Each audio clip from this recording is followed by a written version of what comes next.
making derogatory statements about, the name is escaping me now, this guy down in Venezuela. Hugo Chavez? Chavez, yes, thank you. Yep. He says Chavez is a dirty old communist. You know, we got to get rid of him. and Chavez stands up and says Bush is a dirty old capitalist. We got to get rid of him. Sure. You know? and people tend to take sides, depending on who they hate the most. Oh yeah. Yeah, nobody takes sides anymore on who they admire or who they believe in. It's who they hate the most, and they run to the other side. And people think there's a real conflict there, and there is no conflict between Bush and Chavez on anything ideologically. Yeah. It's just over which side are you on. Yeah, which team do you choose, and which team are you on.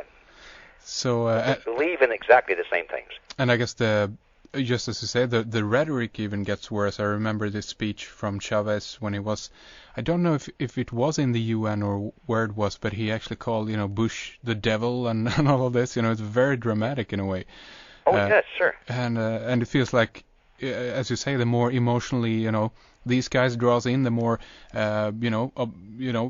obsessed or occupied people becomes of this also to watch the game, and something, must happen. There must be action there too. And I guess what you're referring to, what you're saying here is that it doesn't matter what side of the coin we choose, because it's the same coin, right?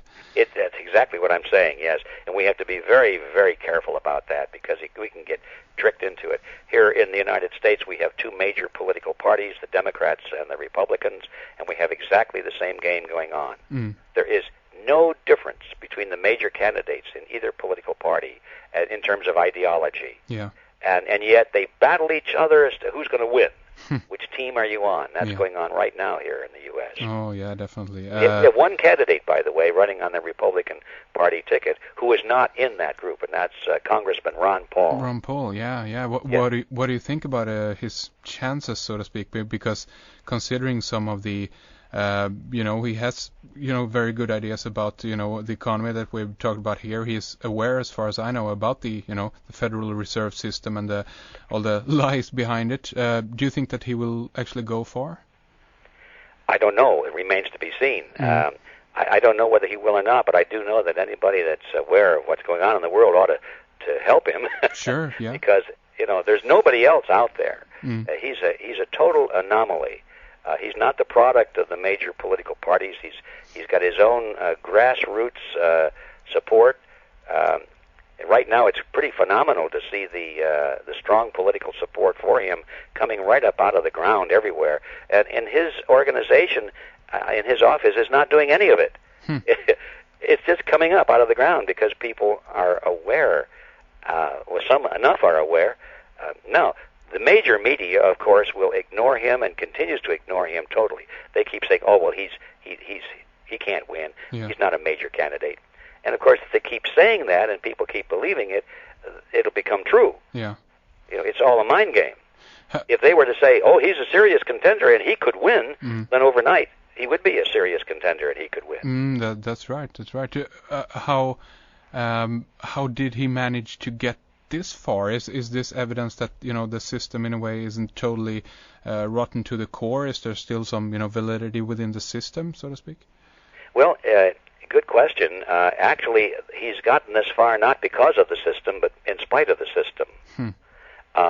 If they had been successful in closing down the internet, which they're working hard to do, sure, in the name of protecting the people against pornography or terrorism or what other boogeyman they come up with. Yeah. Had they already controlled the internet like they do in China, Ron Paul wouldn't have had any publicity at all. So I would say that the Ron Paul phenomenon right now in the United States is primarily a result of the fact that the internet is still relatively free here. Isn't that amazing? Yeah. That's, I guess, also a very, positive note, in regards to even, new technology and new ways of communicating. There are ways that are becoming available to us that we might have not, thought of beforehand, so to speak. Yes, you see... it's very encouraging, but we have to also be vigilant and well aware that these collectivists they hate that. and they're working night and day to develop new laws, both nationally and internationally at the UN, to take total control over the Internet and to prevent this kind of thing from happening in the future. Yeah. So we're kind of in a deadly struggle at the last minute. I think if we don't recapture the system pretty soon, it's going to be to the point where it won't be recapturable except by the most awful methods you could imagine, which would be violent revolution. And of course, that's something that nobody really wants to see happen. Yeah, and it feels like many of the previous, it always feels like there is always a counter-revolution, or there is always some way to.